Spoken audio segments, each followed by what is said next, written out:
หากว่าเฮารู้สึกท้อแท้อ่อนแอหรือผิดหวังให้บอกตัวเองว่าเฮาเฮ็ดดีที่สุดแล้ว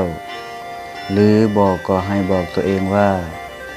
นี่มันเป็นบทเรียนที่แสนวิเศษที่สุดมื้อนี้ก็ทางญาติโยมได้ลงมาตักบาตรเทโวโรหณะที่วัดพุทธสวรรค์ธรรมวาสนครไกรสอนแขวงสะหวรรณเขตการตักบาตรเทโว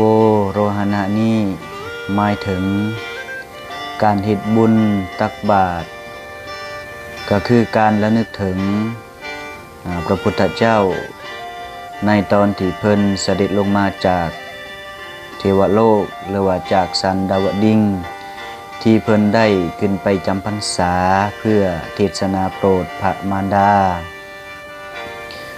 ซึ่งได้เสด็จลงในวันออกพรรษาปวารณาก็คือวันขึ้น15ค่ำเดือน11และเสด็จลงมาถึงมนุษย์โลกในวันขึ้น15ค่ำเดือน11ตักบาตรเทโวนี้คำว่าเทโวเอิ้นมาจากคำว่าเทโวโรหณะเทโวบวกอโรหณะซึ่งแปลว่าการลงจากเทวโลกกญาติโยมที่ได้ลงมาร่วมตักบาตรเทโวนี้ก็ขอให้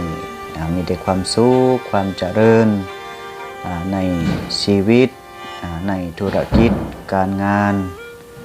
ให้มีแต่ความสุขความเจริญหมดทุกคู่สุขคนและญาติโยมที่ได้เลื่อนมาเห็นคลิปนี้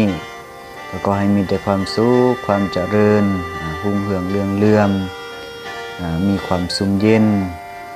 นึกสิ่งใดปรารถนาสิ่งใดก็ให้เป็นไปตามชอบประกอบไปด้วยศีลด้วยธรรมขอความปรารถนานั้นจงสำเร็